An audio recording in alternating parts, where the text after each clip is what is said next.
Pleasure, thank you. And before we go any further, Scott and I were talking about this a minute ago, and I won't say what he said, but if you have anyone that's watching, have a look at the bottom of your screen, and it's got my name as Michelle Elmas. Well, I've actually just logged in with her password, so it's Diederik Gelderman, not Michelle Elmas.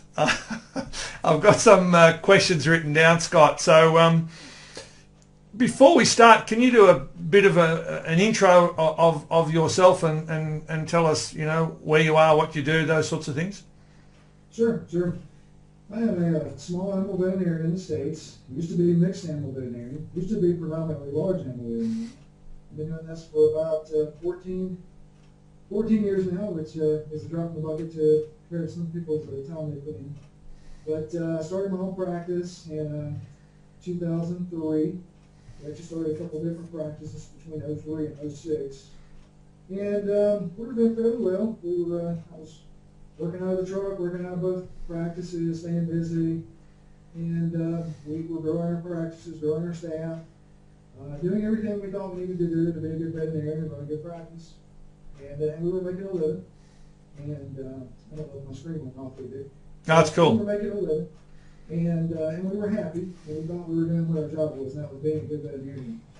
And this little thing crept up, I guess it was '08, called, here in the States, we call it the Great Recession, and hit us right between the eyes. And, it lagged before it hit us in our area. I'm in the southeastern United States. And we always come in last down here, so it kind of hit us last. We thought we were immune to it at first, but turns out that we weren't. And it hit us right between the eyes. And our practice, gross revenue started to suffer. Client visits started to suffer.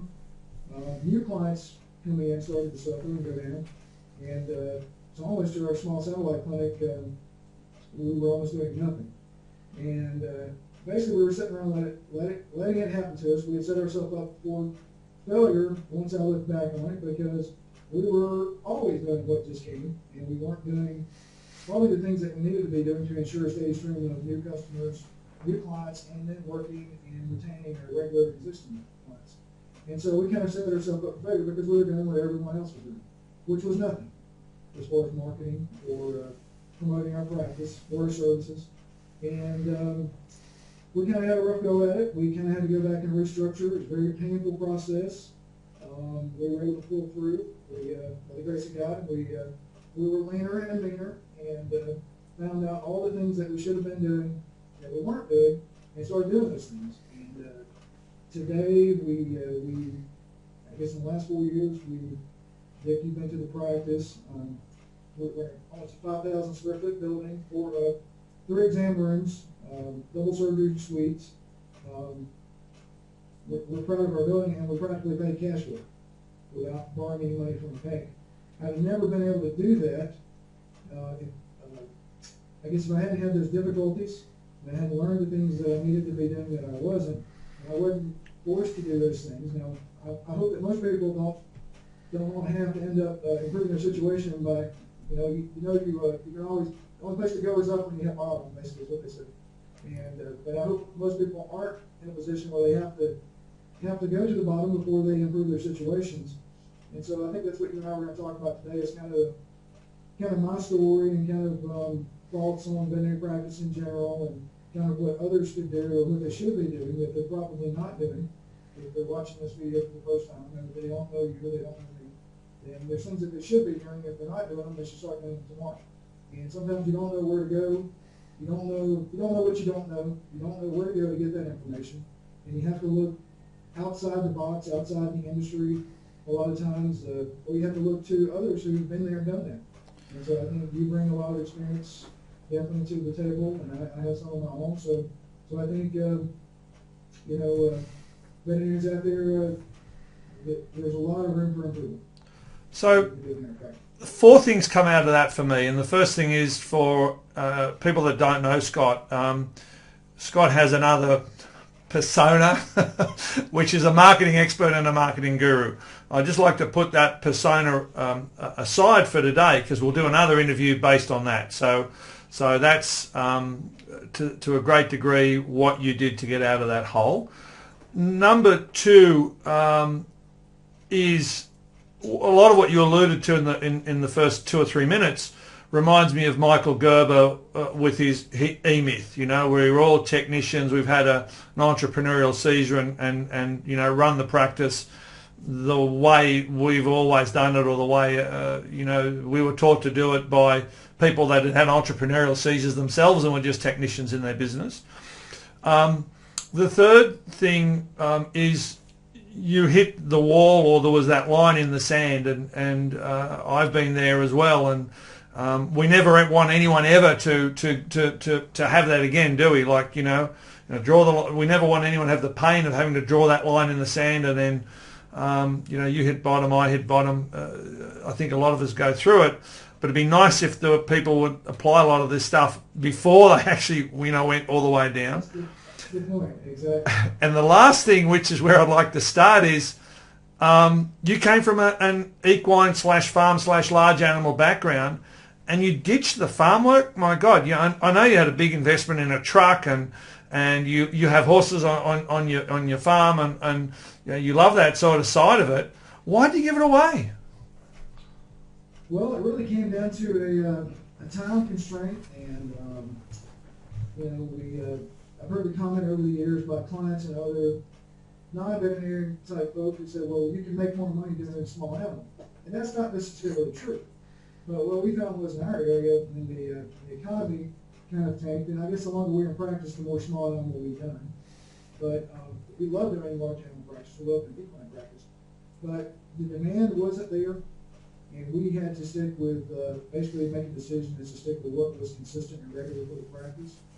And what we could control, and we couldn't control cattle prices, we couldn't control the equine market, we couldn't control the foal market. There's a lot of things that we couldn't control, and I guess people could argue and say, well, you can't control the small animal market either, and that's true. But it's more consistent for us, at least, and we were able to have some control over it. And as a time constraint, I'm a solo practitioner now. At one time we had an associate, but as a time constraint, I had to make a decision personally. And I had to let something go. I had to get the most bang for my buck, the best value for my time in it, and that turned out to be eliminating the large animal portion of the practice. We still try to take care of a few regular, really good clients that have been lifelong friends, but as a general rule, we weren't taking anybody. That's why. The demand wasn't there, and it was more economic driven than anything. Yeah.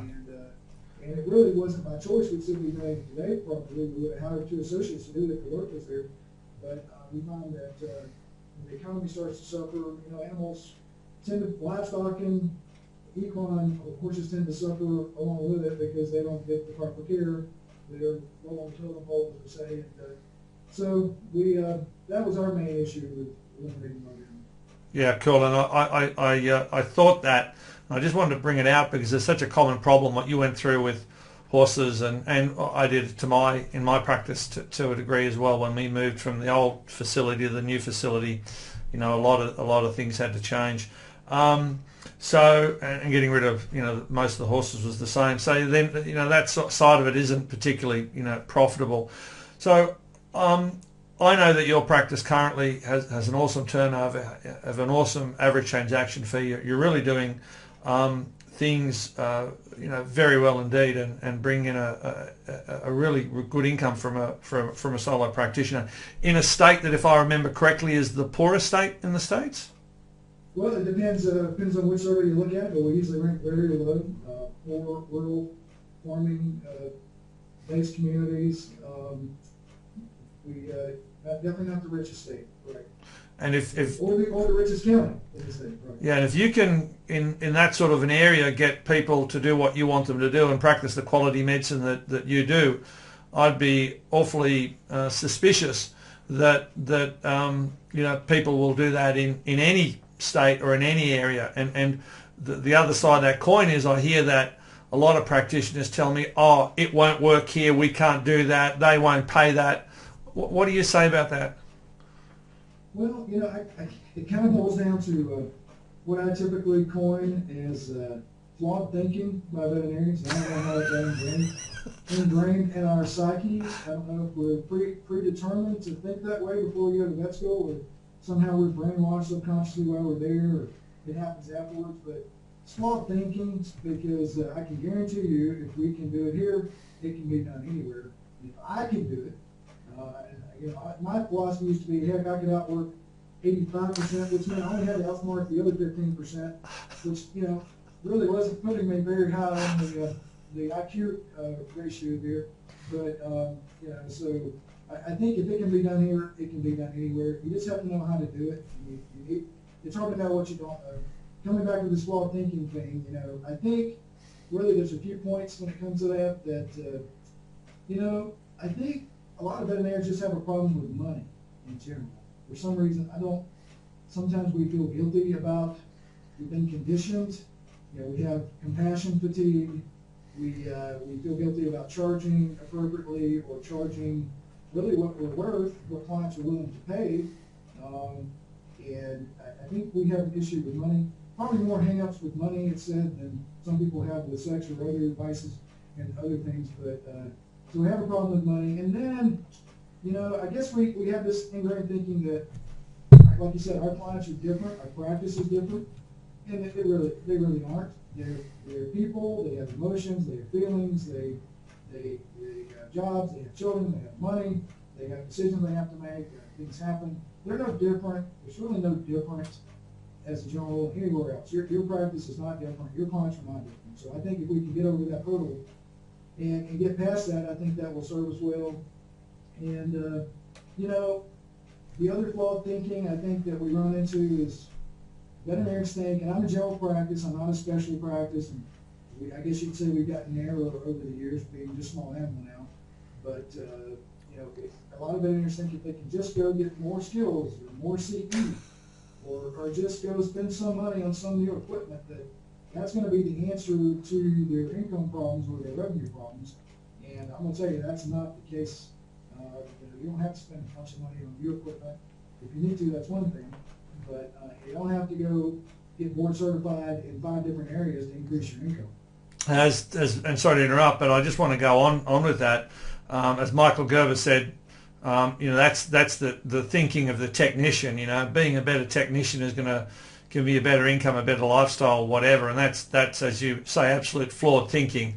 So rather than that, we're probably off being a little bit more Richard Branson-esque, I guess, and developing an entrepreneurial mindset and thinking. And you talk about running in the hamster wheel of practice and not having time to grow your business. So just talk us through that if you would. Well, I've done it myself, and I have to catch myself from doing it now even, but I think, we're technicians in our practice, we work in our practice, we're hands-on, most of us, and we're there almost every day, whether we have associates or practice managers, we wear a lot of hats in the practice, and a lot of times we become bound, obviously we become bound to the practice, we're part of the practice is part of us.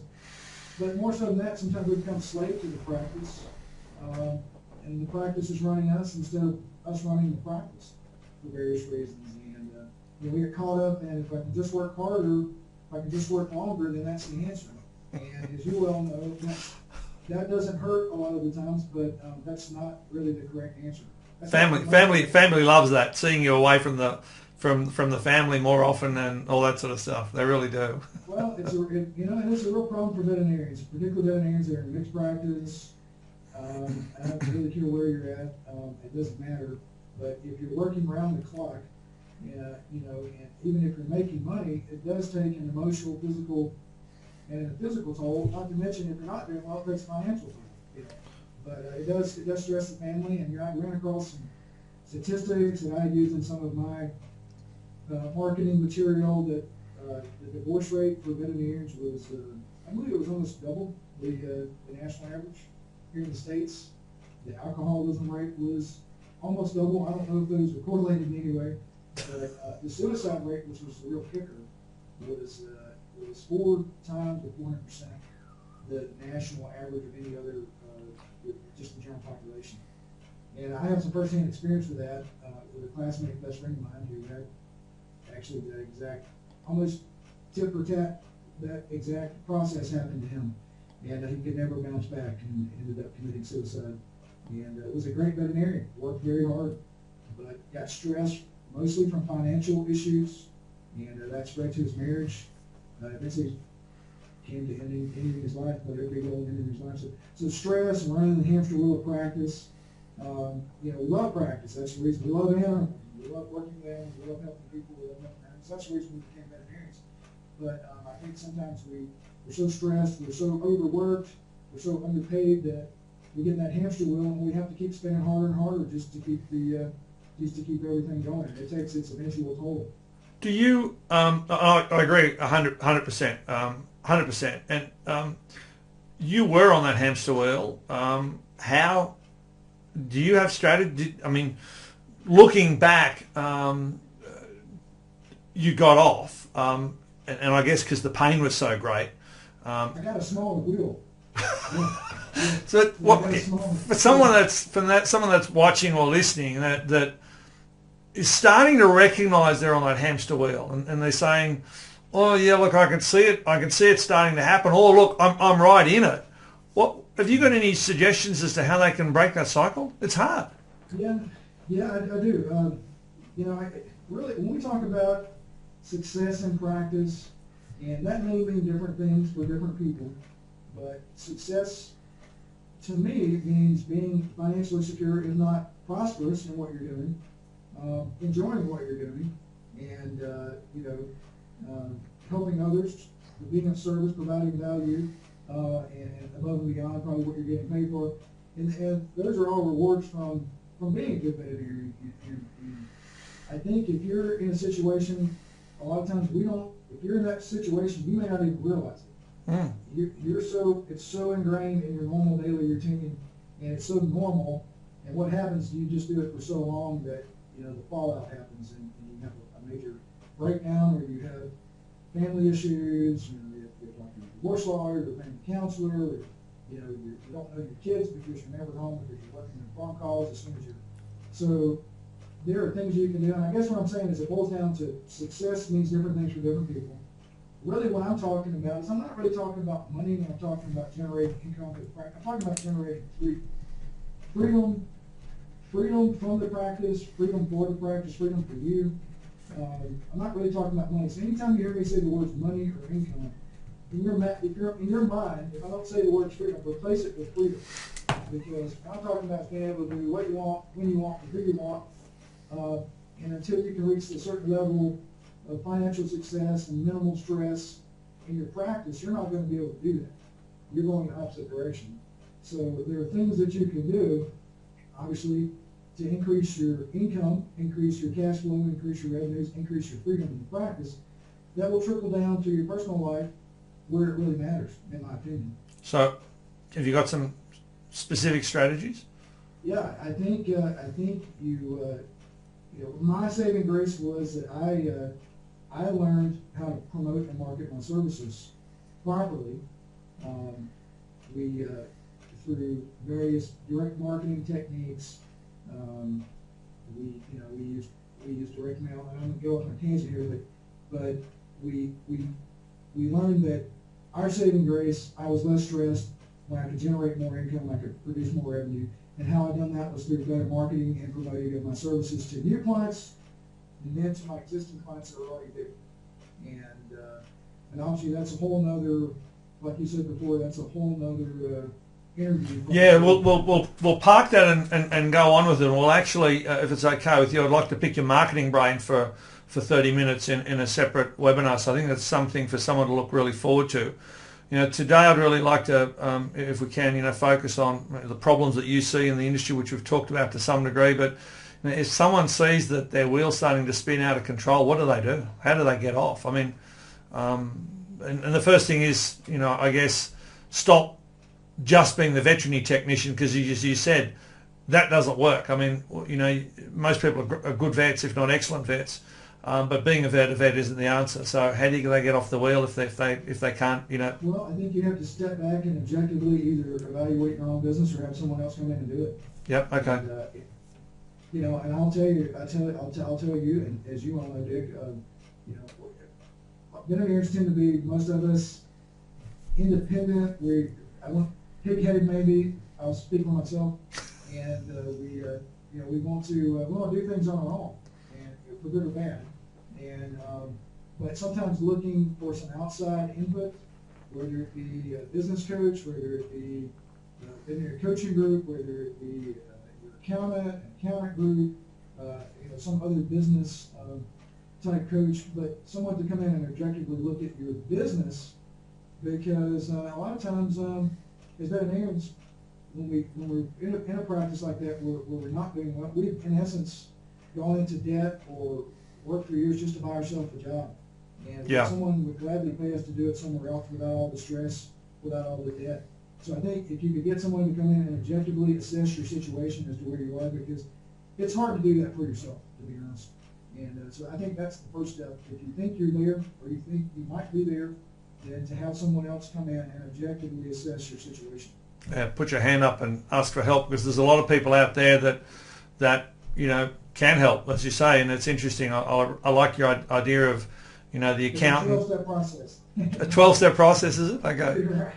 But yeah, put your hand up for help, and there's plenty of groups out there. Join some sort of group or something like that. And I guess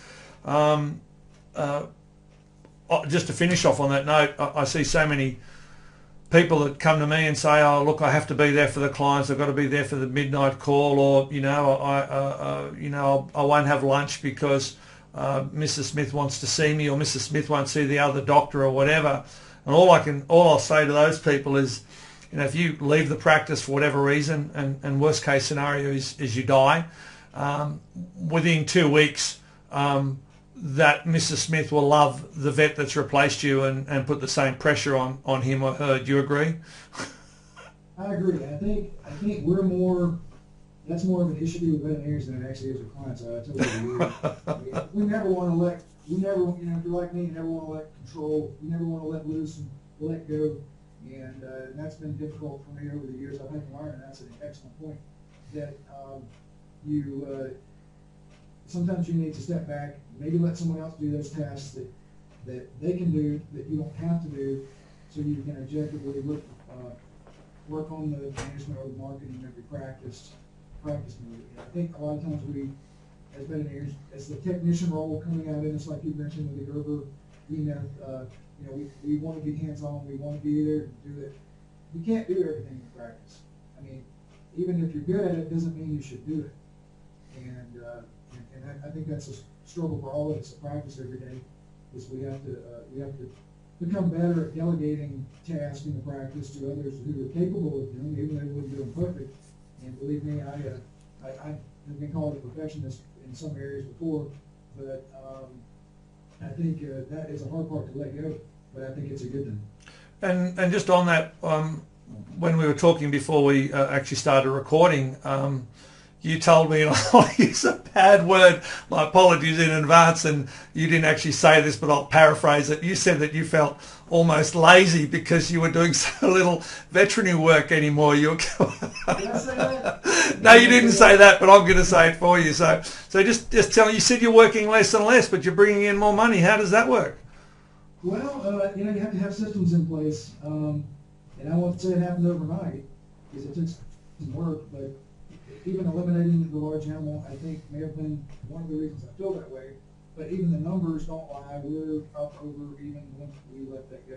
So I think having correct systems in place, delegating, marketing systems, internal, external systems, everything from how you answer the phone to how you bag the trash up and take it out 2 days a week, systems in the practice. And I think that's the other thing that I had read the Gerber E-Myth book there when they talked about systems too, just recalling, since we had mentioned that book earlier. But having systems in the practice to allow you to delegate your time, so you don't have to do those menial tasks. You can delegate those to others who are happy to do them, capable of doing them, and then just have some type of system to make sure they get done. Agreed, and it's the systems run the practice and the people run the systems, and systems is what makes ordinary people extraordinary and really capable. So what do you think is the ultimate mistake that most veterinary practice owners make in their practice? Let's be really simple. Well, I think that most veterinary, I'd say the biggest mistake, the ultimate mistake they make is only focusing on management. They think that if they can just manage their practice better, as opposed to marketing or promoting their services. I certainly think management is important. I'm not down talking management, but you can manage a practice that's doing very well, that's doing very poorly. And so what you want to be able to do is to manage a very well performing practice, manage it very well. But I think we're focused on, if you read most of the trade journals, if you read most of the articles, it's all about management. Management. And I think they, either because they don't know, they're oblivious, or they just don't understand that marketing and promoting the services, which sometimes is considered a four-letter word. I'll admit, in the veterinary, we think that people should just show up and come with money in their wallet, hand a pet in the other, and show up at the door, and there should be a big line. But it takes some work, and you have to do it right. But I think the ultimate mistake is most vets only focus on management, and they totally neglect marketing.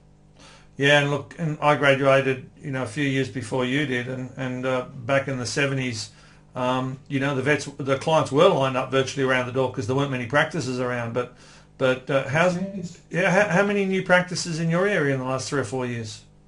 Well, I've seen a study, and we've had some come and go, but I've seen a study that looked at just for the states, and it was talking about the average number of veterinarians that were graduating. Plus, like Australia and other places, we have influx of foreign grads coming in to the States, and to a certain degree. And I think when we get figured it up, there would be, in the next 5 years, would be 5.25 veterinarians in our county, based on the graduating class numbers. Now, that was an average, so I don't think that's going to happen, but those veterinarians are going to go somewhere.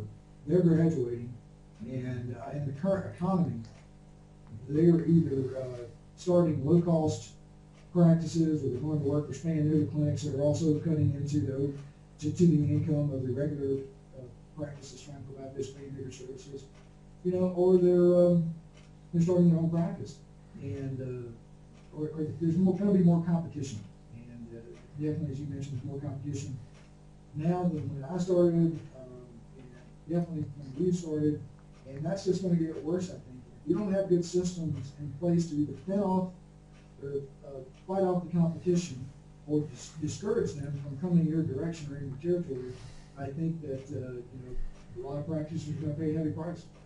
And so if there aren't, and I know the stats reasonably well as well, and client numbers per doctor are decreasing, or client visits are decreasing, pet numbers patient numbers per doctor are decreasing. So it's the pie's getting bigger, but our slice of the pie is getting smaller.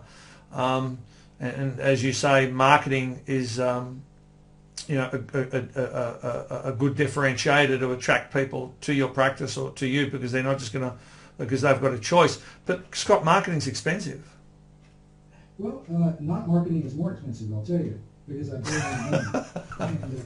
And even then, I will say, with the caveat that I will say marketing done wrong is probably worse than no marketing at all, because what you do is you end up wasting a lot of time, money, and resources by doing it the wrong way. And that's why it's so important that if you're in a position where you need to market your services and products, and you do, everyone does, or you need to do them better, but you're not sure how to get started, you're not sure exactly what not to do, which is probably as or more important than what to do, because you waste a lot of resources, then you need to look to people like Dr. Diederik, myself, and others who've been there, spent their own money, done these things, and have documented it and test them in your practice. But I think marketing, it's not an expense; it's an investment in your practice. And matter of fact, you can even get a tax deduction for it here in the States. So if you've got a money and income problem at the end of December here, you want to file your taxes, just go ahead and sink it in prepay for next year's marketing. That's not a little tidbit for you. Okay. We've sort of run out of time. We're at 30 minutes, but I'd just like to ask you a couple more questions if I could, and maybe segue into what you're going to talk about us next time we talk, which is hardcore marketing, I guess. So can you give us a couple... Sorry, say that again? Triple X marketing. Triple X Triple marketing. marketing. So have you got a couple of simple little 1, 2, 3, marketing gems that you could share with the viewer that would, they could apply, quickly and easily, get a good bang for their buck from? Yeah, I'm going to go back to a few common mistakes that I Okay. see almost on a Brilliant. daily basis that, online marketing, it's kind of a fad, social marketing, and you can get results with all those things. I'd say it's kind of a hot topic and latest thing going. Online marketing, most practices have a website. If you don't have a website, you need a website. Agreed. In fact, I'd suggest probably more than one, or depending on how you want to set it. That's a whole different. Sorry to interrupt, do you supply websites? Are you doing that or not? We do. We can, right? We can do custom tailored marketing. We don't do cookie cutter.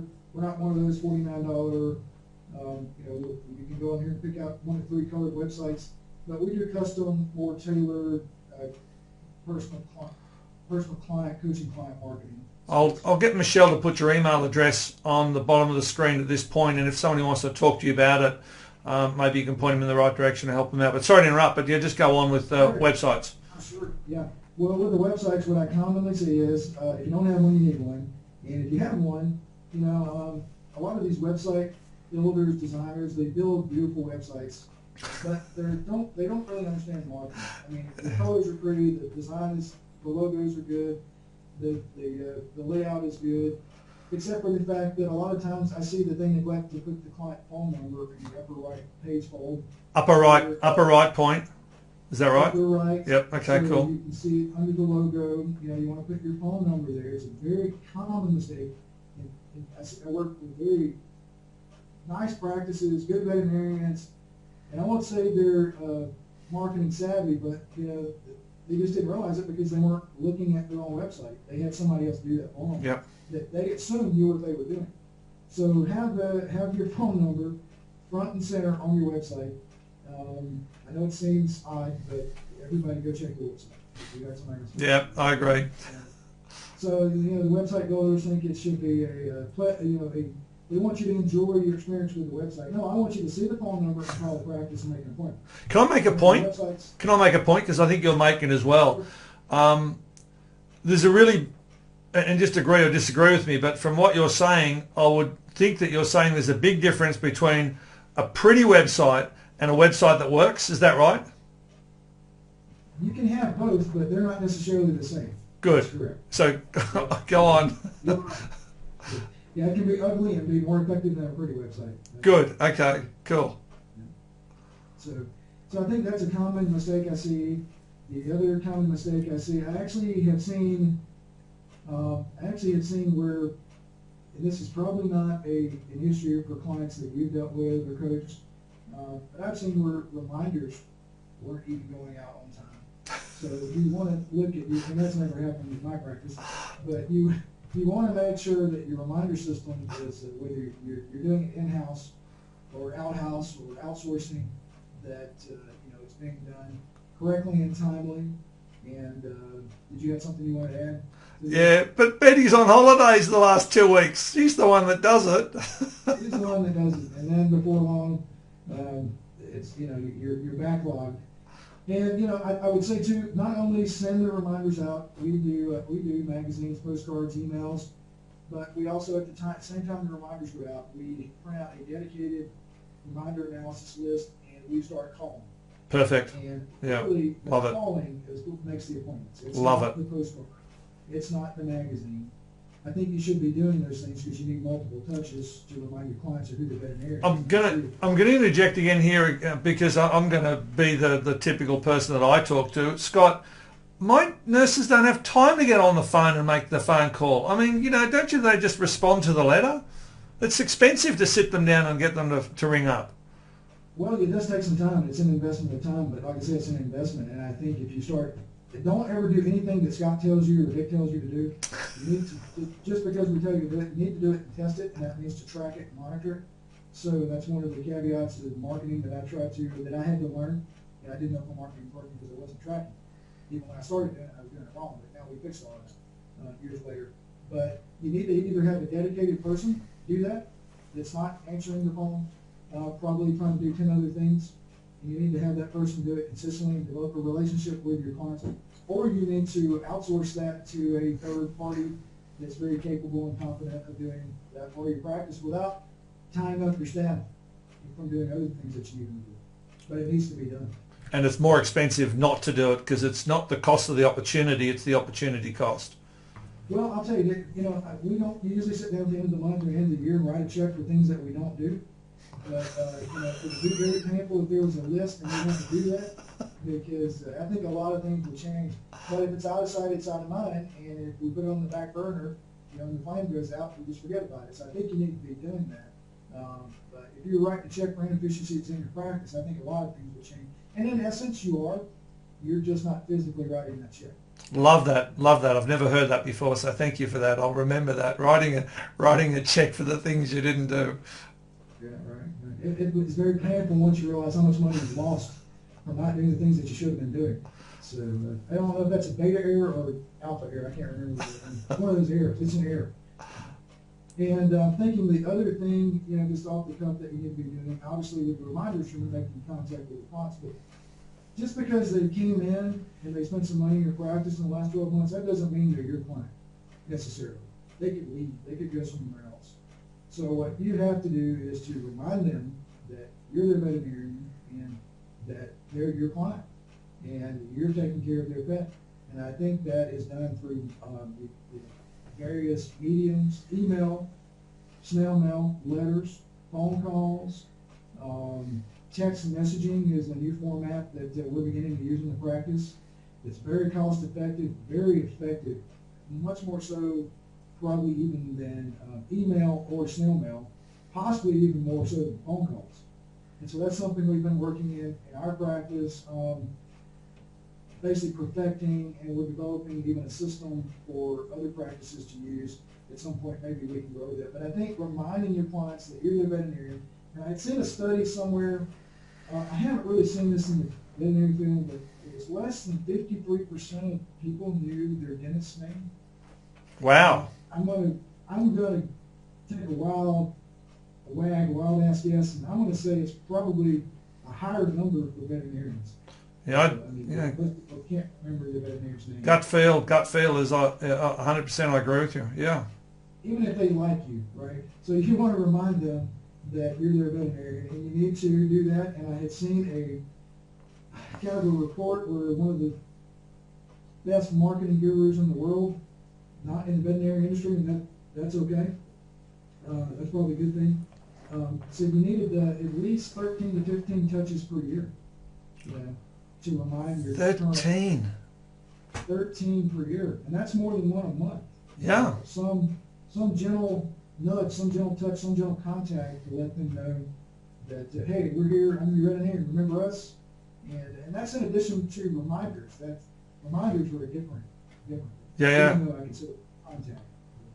So I think keeping in touch with your client. And those are three. The other thing, answering the phone in your practice. If you don't have a script down for your receptionist, even if you don't have dedicated receptionists, if you don't have a script down of how to handle phone shoppers in your practice, and you're not collecting information on phone shoppers in your practice, and you're not following up with phone shoppers in your practice, short of making them an appointment while they're on the phone, I think it's a huge mistake. You're spending you're losing a lot of money. But you're writing a big check at the end of the year, or not writing a big check at the end of the year because you're not doing that. So I think those little, I don't know how much time we have, we can go on all night, but just shooting from the hip, those are things that practices, I think, need to be doing, should be doing, and need to tweak to make better. No, thank you very much, Scott. I really appreciate those three tips, and I think for me, what comes out of the last 40 minutes is that, and I loved it. Writing yourself a check for the things you didn't do. I think if people just take that message out of today and take it home, that's the one I'm going to take home. So look, is it okay if we talk again in a month or 6 weeks and talk about some specific marketing strategies?